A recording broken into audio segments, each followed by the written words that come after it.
Radio Vallée. Radio Vallée. Première radio locale dans les vallées de la Roya, Bévéra et Vésubie. Allez, bienvenue sur Radio Vallée Côte d'Azur, sur vos 3 fréquences 87.5, 101.2 et 100.9 FM dans les vallées de la Roya, Bévéra et Vésubie. Et aujourd'hui, j'ai l'honneur de recevoir Michel Massiglia, l'adjoint à la culture de Breil-sur-Roya. Bonjour Michel. Bonjour Laurent. Bonjour à tous. Ah, là je t'entends bien, c'est impeccable. Bon, ben Michel, en tout cas, on est ensemble pendant 20 minutes. Pendant 20 minutes dans l'invité de la semaine, donc bien entendu, auquel plus de 80% de la vallée écoute cette chronique, cette émission qui est très importante. Et tu nous as fait la joie de venir nous voir, en tout cas, et on te remercie. Alors Michel, justement, pour commencer dans cette émission, l'invité de la semaine, peux-tu nous présenter un petit peu les 5 dernières années de ton mandat, de qu'est-ce qui s'est passé à la culture à Breil-sur-Roya? Voilà, donc j'aborde... la dernière année du mandat. Oui, bien sûr, voilà, bien sûr Michel, aucun problème. Et ça sera la dernière pour moi. Et donc après je raccrocherai au bout de 4e mandat. Ah, tu rejoindras pas l'équipe l'année prochaine? Non, je ne serai pas sur la ligne de départ en 2020.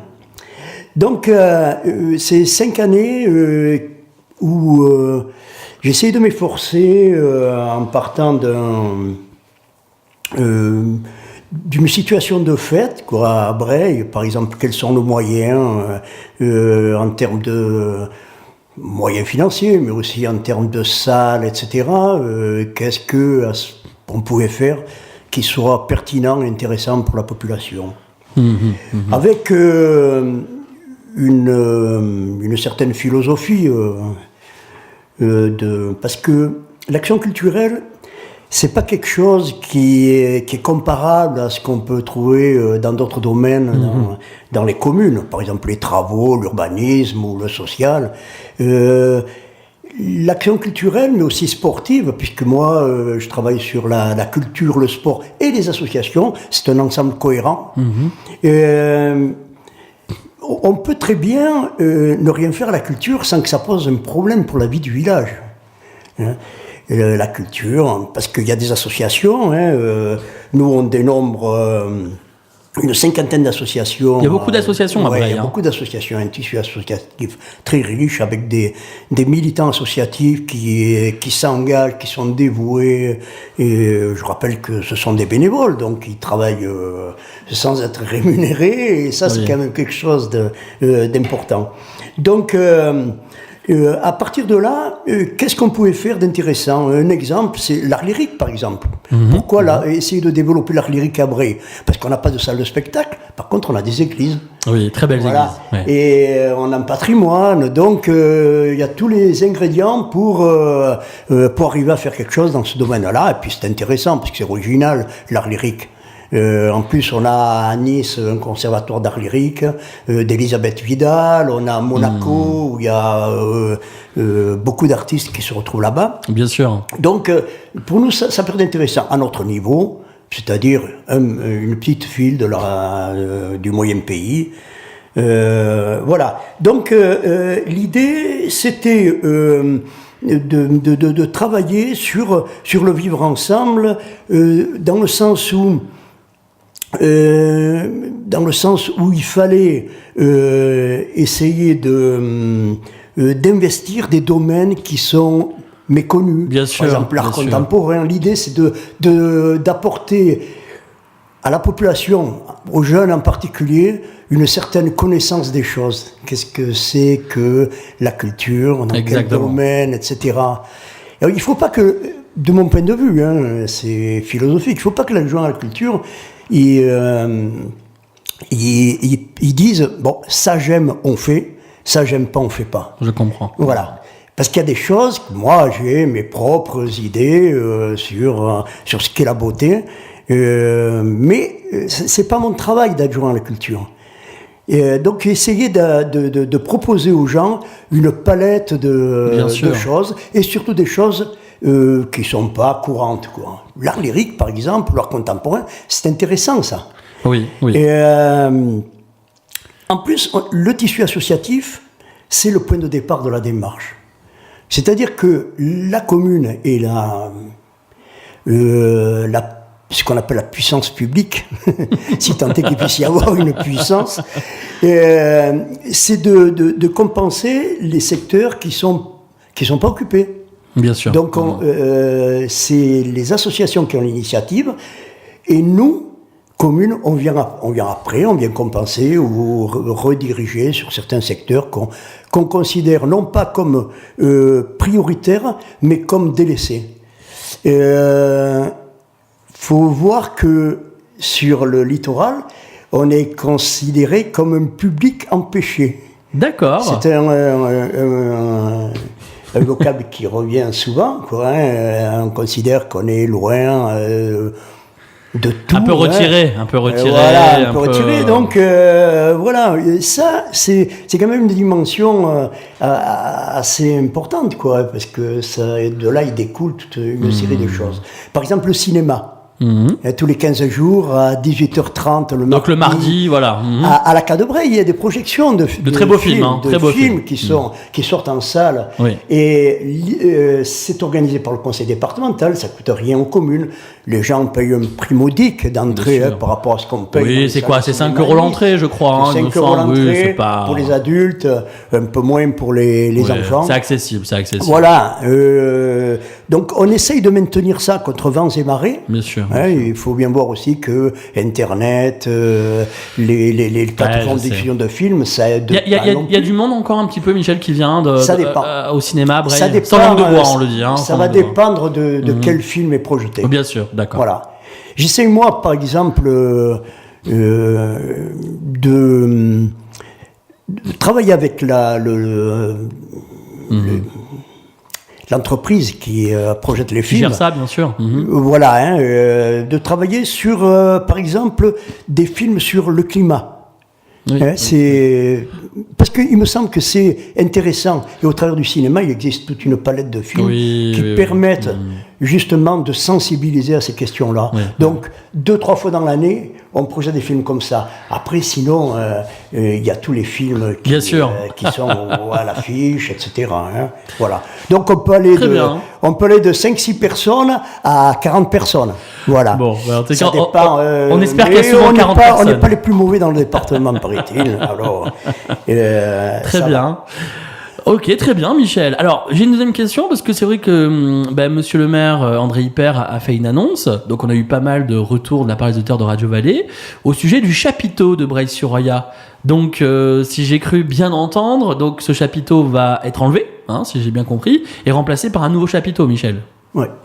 Donc, oui, le chapiteau traditionnel qu'on connaît depuis bien sûr. Les années 80. Plus de 30 ans, il a, hein, à peu près. Ouais. Bon, il est arrivé en bout de course. Matériellement, la sécurité est plus au nord. Même si c'est pour le moment, c'est pas dangereux. Il n'empêche que il faut penser à le renouveler. Hein. Bon, c'est pas des constructions qui vivent éternellement. Non. Donc pendant le mois de mai, il va y avoir des travaux, hein, à la fois l'enlèvement du chapiteau existant et la mise en place d'un autre chapiteau qui va recouvrir les gradins et aussi l'espace de danse. D'accord. C'est plutôt un chapiteau genre rectangulaire à la base, avec un toit très traditionnel. Et puis qui sera fermé entièrement, je suppose. Il sera fermé. Il peut être fermé. Il peut être fermé entièrement. Donc c'est quelque chose de plus moderne, plus léger. D'accord. Voilà. D'accord. Donc pour l'été, pour les festivités de l'été, il sera prêt, ce chapiteau. Voilà, il sera prêt. On espère que. Alors, j'ai dit quel mois les travaux allaient être faits. En mai. En mai. Non, en avril. En avril, pas de souci. En avril, parce que le 28 avril, il va y avoir une épreuve de VTT importante. Bien sûr. 200 participants, et là, on a besoin de ce chapiteau-là. D'accord, voilà. Donc il sera prêt pour... il n'y a pas de souci, l'erreur Michel. De timing, c'est avril, il n'y a pas de problème, il n'y a pas de problème. Tu es pardonné. Ok, très bien, Michel. Alors, justement, on voulait aussi un petit peu parler justement de ce fameux questionnaire que Breil Horizon, l'association Breil Horizon, on a discuté. Je te laisse la main, je te laisse la parole, Michel, au sujet de la culture. Oui. Alors, c'est Ce questionnaire, il est intéressant pour moi parce que ça me permet d'engager la discussion à partir d'un concept. On me pose la question, que pensez-vous de l'offre culturelle à Breil?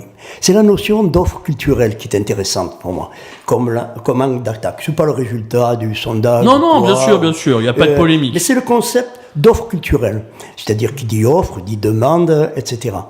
Nous, à Breil, on ne peut pas fonctionner comme ça.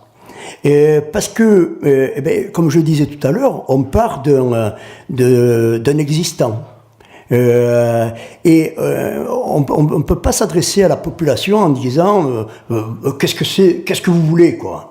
Voilà. Et on va vous offrir ce que vous demandez.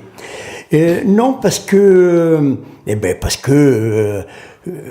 question de salle, question de moyens, etc. Et puis, il y a aussi une vision globale des besoins de la population et des associations qui travaillent très bien là-dessus. Je pense par exemple à la bibliothèque de Breil, qui travaille beaucoup avec les écoles, les enfants, etc. Et pour nous, une des priorités, c'est justement les jeunes, en termes de culture. La bibliothèque, on commence l'apprentissage du livre avec les bébés lecteurs. C'est-à-dire que tout jeune déjà. Bébé lecteur, c'est à partir de quel âge, bébé lecteur? Je sais pas, moi, de 3 ans peut-être. Fille, elle a 2 ans et elle y va. Donc voilà. Naïs, elle a déjà commencé à lire. Et donc. Et on lui fait un gros bisou à Naïs au passage. Hein. On lui fait un gros bisou. Hein. Oui, moi aussi. Voilà. Donc. Il faut avoir une philosophie qui est plus une approche collective du vivre ensemble, travailler sur un tissu social, sur le tissu associatif, faire de telle sorte que les gens puissent avoir un accès à toutes les formes de culture. Moi, ma conception dans le sport, puisque moi je viens plutôt du sport, c'était qu'aux enfants, il faut leur faire essayer toutes les pratiques sportives et après c'est à eux de choisir ce qui leur plaît le plus. Mais là, c'est un peu la même idée en termes de culture. Alors, il y a des choses qui ne plaisent pas forcément, il y a des choses qu'on adore, mais moi, je ne peux pas me placer en termes de mon choix personnel, qui est ce qu'il est, et puis ce que je dois faire pour promouvoir tous les aspects, tous les domaines de la culture. Très bien. Merci beaucoup, Michel, pour cette réponse. Alors, je voudrais aussi... parce que derrière la politique, c'est bien, mais il y a aussi un homme. Et ce que je vais dire, je le pense sincèrement, et c'est sur langue de bois, parce que c'est vrai que Michel, tu arrives à la fin de ce 4e mandat, hein, il ne te reste plus qu'1 an. Donc, tu nous as, en tout cas, c'était une question que j'allais te poser, mais tu m'as devancé que tu ne suivras pas l'année prochaine, tu ne rempliras pas. Déjà, je veux te remercier pour tout ce que tu as fait pour le village, pour la vallée. C'est important, parce que oui, on parle de gauche, de droite, de centre, mais peu importe. Moi, je pense que dans un village, la politique n'est pas le plus important. On élit des hommes et on élit des femmes. C'est ça le plus important qu'il faut retenir. Et je sais que tu as fait beaucoup pour la vallée, tu as fait beaucoup pour le village. Et je voudrais te rendre hommage parce que c'est vrai que on se connaît et je veux profiter de ces tribunes de la radio qui est écoutée aujourd'hui. T'as toujours fait du mieux que tu as pu, voilà. Et c'est ça qu'il faut retenir aujourd'hui. Voilà, avec toi, ta famille. Je fais aussi un coucou à Rémi aussi, qui est un fiston formidable, vraiment. Il a fait beaucoup de choses pour la vallée. T'as fait beaucoup de choses pour le sport. Et voilà. Et aujourd'hui, je voudrais aussi remettre les choses un petit peu, mettons les choses un petit peu à sa place, comme on dit. Pour moi, merci. Tu fais partie des gens qui ont fait bouger la vallée, qui ont fait bouger le village. Et voilà. Et il fallait des gens comme toi. Et t'es encore là. Il fallait, mais je parle pas dans le passé, on est dans le présent et dans le futur. Et je sais que t'as fait du mieux que t'as pu et tu l'as fait avec ton cœur. Et c'est ça le plus important dans un village, dans une vallée, parce qu'il faut fonctionner avec son cœur. Voilà. Et moi, je peux le dire, parce que moi, j'ai grandi ici, hein, depuis tout petit. Même si, entre-temps, je suis parti à Cannes, j'ai monté mes affaires en bas, etc., mais que je reviens ici avec beaucoup de plaisir. Voilà, je tenais à te rendre cet hommage parce que c'est pas simple de faire plaisir à tout le monde. Je le sais, je sais de quoi je parle. Et voilà. Et donc, je voulais juste te tirer chapeau bas l'artiste et te remercier pour ta grande gentillesse. Voilà. Merci à toi en tout cas, vraiment. Non mais c'était important que je te le dise parce que je sais pas si on aura l'occasion, mais j'espère qu'on aura l'occasion de se revoir sur Radio Vallée avant ton départ. Mais voilà, je pense que la critique c'est bien, mais il y a aussi des ondes positives sur Radio Vallée et de remercier les gens qui sont dans cette vallée et qui veulent faire plein de choses et voilà, et tu l'as fait avec ton cœur. Juste, alors, il nous reste encore 5 minutes de temps d'antenne, Michel.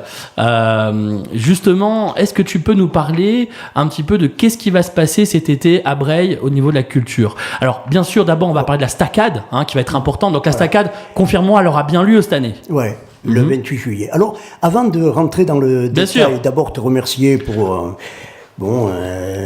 tes félicitations. Hein, moi, quand on est bénévole d'association, d'abord, on est des passionnés, donc on prend du plaisir à faire ce qu'on fait. Donc, c'est pas comparable à un travail.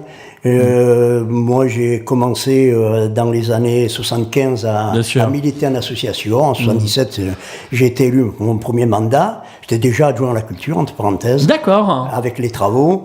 Et voilà. Moi, je voudrais dire aussi que dans ma démarche, il y a eu aussi une volonté de s'ouvrir sur l'extérieur. Bien sûr. Ça, c'est aussi important. On va y revenir dans le programme.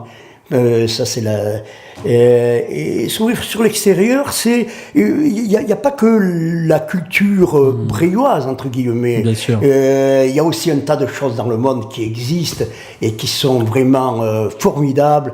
Et là aussi, il n'y a pas seulement les différentes disciplines artistiques, mais il y a aussi, au niveau géographique, on a vraiment des choses à connaître. De tous les pays, de tous les gens, d'où qu'ils viennent et quels qu'ils soient. Alors, effectivement, 28 juillet, la Stacade, ce sera l'événement majeur de l'année. Hein. C'est la fête des Briouats, tous les 4 ans, tout le monde se retrouve. Et cette façon de se retrouver tous ensemble dans une même démarche, ça, c'est des choses qui m'inspirent. Ça, c'est positif. Voilà. Ça, c'est positif. Ça, c'est extraordinaire. D'abord... il y a d'abord un sens historique, même si on peut discuter sur le sens historique. Oui. Mais il doit bien y avoir au départ quelque chose, une forme de révolution qui me plaît bien, quoi, quelque part, contre les abus d'un pouvoir, voilà. Et puis, ça se finit par grande fraternité où tout le monde se retrouve à la fin, on mange ensemble. Ça c'est bien. Parmi les événements, dans le désordre, mais on va voir au mois de septembre, pour les Journées du patrimoine, quelque chose d'assez considérable, avec les 20-21 septembre, les Journées du patrimoine, une chorale anglaise qui viendra à Santa Maria in Albis le 20, la 30e fête du livre, avec notamment comme invité Valérie Manteau.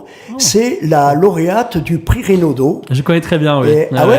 Tu connais Valérie Manteau. Voilà. Très gentil, très gentil. Qui sera à Breil et qui sera vraiment la personnalité de cette fête-là. Ensuite, la Festa della Contea. Et ça, c'est aussi des associations Nice-Art du comté de Nice, qui feront aussi leur fête le dimanche 22. Il y aura aussi la fête du train. Il faut rappeler que c'est le 40e anniversaire de l'ouverture de la ligne en 1979. Bien sûr. Et on fait un petit coucou en même temps à Michel Brun. Michel Brun, qui lui est l'organisateur côté mairie de cette fête-là. C'est lui le maître d'œuvre. Ça sera l'année de la photo aussi. D'accord. Avec Photomenton, la Roya sera la vallée de la photo en 2019. Nous, il y aura 6 expositions photos. D'accord. Ça se passera essentiellement en Sainte-Catherine. Bien sûr. Mais peut-être aussi à la Miséricorde. À voir, voilà, si les conditions matérielles sont réunies, pourquoi pas. 8 et 9 juin, Voix des Merveilles. Voix des Merveilles, c'est le festival d'art lyrique. Ce sera la 3e édition, avec quand même un plateau assez incroyable, quoi. Hein. Une soprano ukrainienne qui s'appelle Elena Kuzeleva. Une autre soprano italienne qu'on connaît bien qui s'appelle Claudia Sasso, mais aussi un ténor Diego Saavedra qui est chilien. Une mezzo-soprano, Nelly Fourcade, qui est française, il faut quand même un peu dans ce panel d'artistes, il y a aussi des Français. Un baryton qui s'appelle Johan Odensky et qui est roumain. Bien donc vraiment un week-end le 8 et 9 juin qui sera considérable en matière de qualité artistique. Dans le sport, on a vu le Trail des Merveilles, 600 participants à Breil au Trail des Merveilles, c'était incroyable. Et on félicite les organisateurs. Michel Alavena, que je connais bien en premier lieu, et toutes les équipes. Ce qu'il a fait, Michel, c'est de fédérer plusieurs associations dans l'organisation d'une épreuve sportive, d'une manifestation. Et ça, c'est incroyable parce qu'il a quand même, il est arrivé à mobiliser 100 bénévoles. Il faut le faire, mobiliser 100 bénévoles à Breil. Et ça a pu se faire avec l'ensemble des associations. Il va, Michel Alavena, avec le Vélo Club de Breil, organiser l'enduro VTT du Loup du Bois Noir, 200 participants aussi. 3-4 routes à retenir pour Radio Vallée aussi, présence obligatoire au chapiteau. Le week-end beach, beach volley, beach hand, beach tennis, avec aussi plusieurs associations. L'association qui a eu cette idée-là, c'est Royal Compétition Automobile. Bien sûr. Et donc, tout va sur un stade, une plage artificielle. Tu nous amènes la plage, alors. Voilà. Donc, un beau programme, c'est 78 événements en 2019. Là, je vous ai cité l'essentiel. Sur l'essentiel. Mais voilà. Donc, je vais m'arrêter fatigué, mais content et passionnant, j'imagine. J'espère que tout va se réaliser dans les meilleures conditions et que les gens de la vallée et d'ailleurs viennent ici dans cette vallée qui est pleine d'idées, de créativité. Il y en a des artistes dans la vallée, il y en a plein. Et puis dans la vallée, il y a cette envie de vivre ensemble, de créer, et ça c'est positif. C'est génial parce que ça crée une ambiance particulière et tout à fait incroyable, quoi. Michel, ça y est, on a déjà passé les 20 minutes, ça passe très vite ensemble en tout cas. Alors, merci d'être venu nous voir, merci pour cette interview vérité. Merci à toi Laurent, merci à Radio Vallée. Écoute, on sera là autant qu'il faudra, avec grand plaisir. Merci pour ta gentillesse Michel, et puis je voudrais se quitter en rendant un hommage au premier adjoint de Breil-sur-Roya, à Mario, qui nous a quittés hélas récemment. Mario aussi, qui était un homme, un grand homme, qui a fait, comme tu me disais en off, 4 mandats en même temps que toi. Donc un hommage à Mario, voilà, vraiment. Condoléances à toute sa famille, vraiment, de tout cœur. Et en tout cas, on pensera à toi très longtemps. On s'est connus en 1977, donc on a fait une longue route ensemble. Et c'est quelqu'un de très bien qui nous a quittés. À bientôt Michel. Et merci de ta gentillesse. Au revoir.